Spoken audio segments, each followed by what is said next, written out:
Bonjour à tous, nous nous retrouvons comme chaque semaine pour un nouveau numéro de l'ABC de la foi. Et aujourd'hui, nous allons parler d'un grand et vaste thème, la création. Le mot lui-même peut faire penser à différentes réalités. Je suis partie à votre rencontre pour recueillir vos réactions. Je vous retrouve tout de suite après pour explorer ensemble la richesse de la création. Ça m'évoque pas forcément quelque chose en lien avec la religion parce que je fais des études en architecture. Du coup, c'est vraiment en lien avec ce qui peut... La création, c'est vraiment ce qui peut sortir de nous, ce qui peut émaner de nous et on en ressort donc des fois des choses qui soient matérielles ou même une pensée. Et par rapport à la religion, je penserais plus peut-être à la création d'un être, d'un monde. Voilà, c'est un mot quand même assez général, assez global qui évoque en moi plutôt quelque chose de sensible et de la création créative. Eh bien, c'est un instant prodigieux qui a initié notre univers et qui maintenant fait que nous existons. Et la création a été voulue par Dieu à partir de rien, puisque on n'arrive pas à remonter avant le premier flash qui a créé le monde, l'univers. Alors là aussi, le premier mot qui me vient, c'est alliance. Voilà, vraiment la création comme don de Dieu pour qu'on soit avec lui. Voilà, il nous veut tout proche et voilà, il a fait alliance avec nous en nous créant, en nous donnant la création et voilà, qu'on puisse prendre soin comme lui prend soin. Alors quand j'entends le mot création, je pense spontanément à l'action de grâce. Voilà. C'est-à-dire qu'on ne se rend plus compte qu'on vit dans un monde qui est magnifique, une terre qui est belle, qu'on maltraite. Et toutes les saisons, tous les temps d'hiver, d'abord spontanément, m'invitent à rendre grâce parce qu'on est gâté. Voilà. Et ça m'invite aussi à penser au fait qu'on doit être très respectueux de la création parce que c'est l'œuvre de Dieu. Voilà. Et oui, le mot création est vraiment très riche. Dans l'usage courant, il y a effectivement l'acte de création, comme l'artiste qui fait exister quelque chose de neuf. Il y a aussi tout ce qui préexiste à soi. La création désigne ainsi la nature, le cosmos et toutes les choses déjà créées. Bien sûr, certains croient que l'univers a jailli tout seul du néant et que le hasard explique son développement. Mais pour la plupart des hommes de tous les temps, quand nous contemplons un magnifique paysage, quand nous sommes sur la mer ou au sommet d'une montagne, nous percevons que cette beauté, cette harmonie est le fruit d'un dessein qui nous dépasse, dont l'auteur est Dieu. La foi en Dieu créateur est une des premières affirmations du credo de la foi de l'Église. Je crois en un seul Dieu, le Père Tout-Puissant, créateur du ciel et de la terre, de l'univers visible et invisible, proclame-t-on avec le symbole de Nicée-Constantinople. Mais quand on pense à la création, on imagine souvent un événement qui a eu lieu au début du monde, un événement passé dans lequel Dieu aurait pu, à la limite, donner la chiquenaude initiale, déclencher le mécanisme, comme un grand horloger qui laisserait ensuite la machinerie créée fonctionner de façon autonome. Pourtant, ce n'est pas ainsi que Dieu se révèle dans l'Écriture. Attention à ne pas confondre la création et le commencement. Au commencement, ce sont justement les premiers mots de la Bible dans le livre de la Genèse qui remontent à l'origine, à l'événement fondateur de la création du monde et de l'homme, alors que le peuple d'Israël a fait l'expérience de la présence de Dieu et de son alliance avec les hommes. La Bible nous enseigne d'emblée à prendre de la hauteur. Le commencement de la création, de l'histoire, de notre vie, ce n'est pas l'homme, c'est Dieu.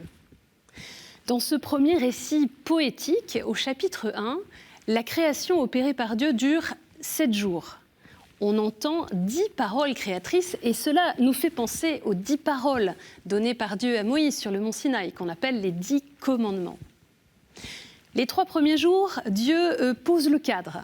La terre, le ciel, la mer, la nuit, le jour. Dieu sépare les choses. Il fait un espace et pose un cadre spatial, un cadre temporel. Les 3 jours suivants, Dieu va peupler cet univers. Le 7e jour, Dieu achève son œuvre. Quand Dieu crée, sa parole est effective. Dieu dit, et il en est ainsi immédiatement. Sauf pour l'être humain. Dieu dit, faisons l'homme à notre image, selon notre ressemblance. Dieu créa l'homme à son image. À l'image de Dieu, il le créa. Il les créa, hommes et femmes. Au chapitre 2 de la Genèse, on passe d'un discours poétique à un discours narratif, à une histoire qui est centrée sur l'être humain, modelé par Dieu avec la poussière tirée du sol et qui reçoit de Dieu un souffle de vie. Un deuxième récit de création nous est transmis comme une parabole. Et si la Bible commence par ces récits de création, il est essentiel de bien situer le statut de ces textes.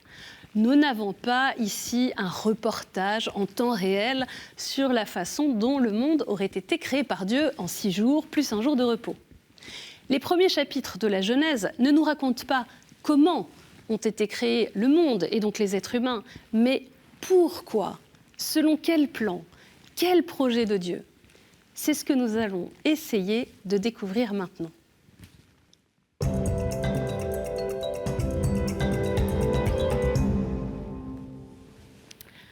Les 3 premiers chapitres de la Genèse occupent une place unique parmi toutes les paroles de la Bible sur la création. Ils appartiennent au genre littéraire des récits de sagesse, comme l'explique le catéchisme de l'Église catholique. Les auteurs inspirés les ont placés au commencement de l'écriture, de sorte qu'ils expriment dans leur langage solennel les vérités de la création, de son origine et de sa fin en Dieu, de son ordre et de sa bonté, de la vocation de l'homme, enfin du drame du péché et de l'espérance du salut. Les premières lignes de la Genèse nous révèlent déjà 3 grandes vérités théologiques. Tout d'abord, Dieu éternel, sans début ni fin, a posé un commencement à tout ce qui existe en dehors de lui. Ensuite, Dieu seul est créateur. Tout ce qu'il crée est bon et même très bon quand il crée l'être humain, l'homme et la femme. Et enfin, la totalité de ce qui existe, c'est ce que signifie la formule « le ciel et la terre », dépend de Dieu qui donne l'être. Dans la foi chrétienne, la création, c'est l'ensemble du monde créé. Et elle est l'œuvre de Dieu Trinité, Père, Fils et Saint-Esprit. Alors, comment penser que le monde dans lequel nous vivons serait le fruit du hasard ? Voilà ce que le pape Saint Jean-Paul II répondait aux scientifiques qui traitaient ainsi l'ensemble de l'univers. Je le cite. « Parler de hasard à propos d'un univers qui présente une organisation si complexe dans ses éléments et une finalité si merveilleuse dans sa vie signifie renoncer à chercher une explication au monde tel qu'il nous apparaît. En réalité, ceci équivaudrait à vouloir admettre des effets sans cause. Il s'agit d'une abdication de l'intelligence humaine qui renoncerait ainsi à penser, à chercher une solution à ses problèmes. Par la seule lumière de la raison humaine, l'existence d'un Dieu créateur peut en effet être connue avec certitude. Et la foi vient confirmer et éclairer la raison. Dieu est non seulement la cause des causes, mais celui qui continue son œuvre de création pour manifester et communiquer sa gloire par pur amour, par pure bonté. C'est donc pas étonnant d'observer que toute la Bible révèle la création de Dieu.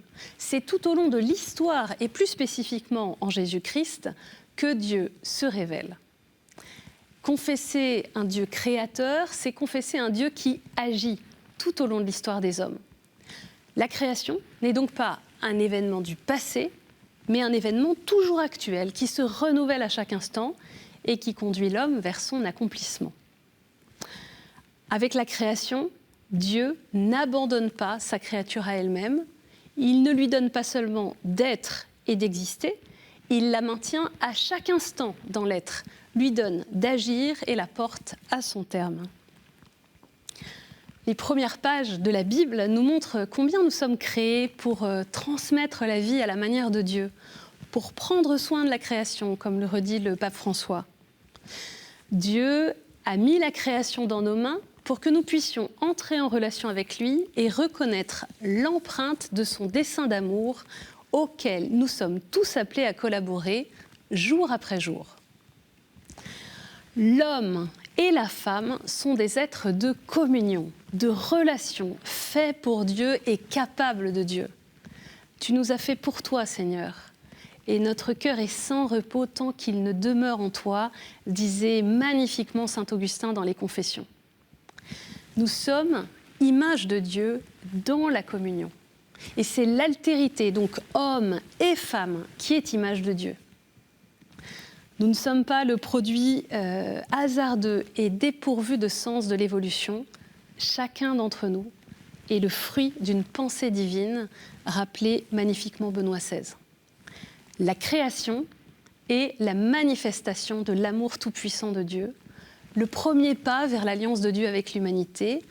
Elle est le commencement de l'histoire du salut qui culmine avec le Christ et qui se poursuit aujourd'hui encore.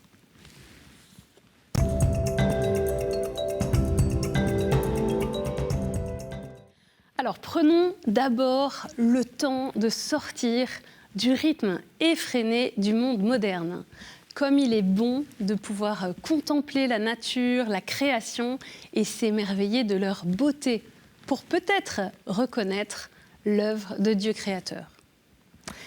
Deuxième proposition, et si nous lisions ou relisions Laudato Si, dans sa lettre encyclique « Loué sois-tu, mon Seigneur » sur la sauvegarde de la maison commune, le pape François médite sur la façon dont tout, dans notre vie, sur notre terre, est lié.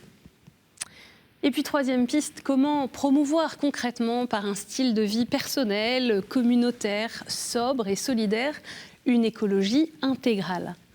À chacun d'entre nous, selon notre cadre de vie, d'être attentif pour prendre soin de la création. Les initiatives ne manquent pas. Et puis comme prière, je vous propose de prendre une partie de la prière chrétienne avec la création qui conclut l'encyclique du pape François sur l'écologie humaine, Laudato Si.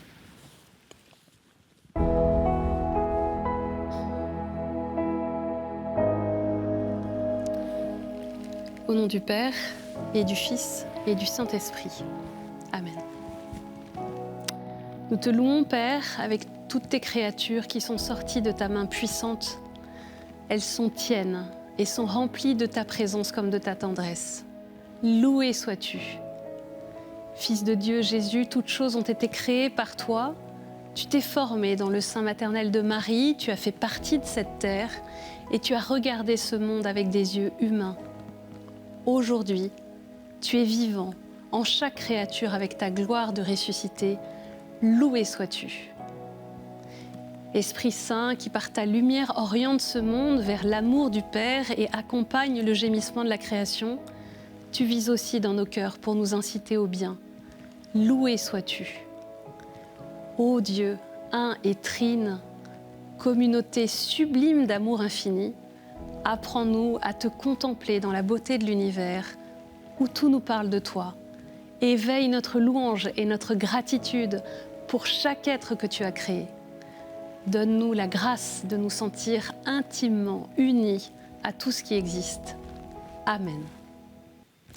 Voilà, c'est la fin de l'ABC de la foi sur la création. J'espère vous avoir donné envie de continuer à creuser ce thème extrêmement riche. Vous pouvez bien sûr revoir cette émission et la partager à partir de notre site internet ktotv.com, de l'application et des réseaux sociaux. À la semaine prochaine et que le Seigneur vous bénisse.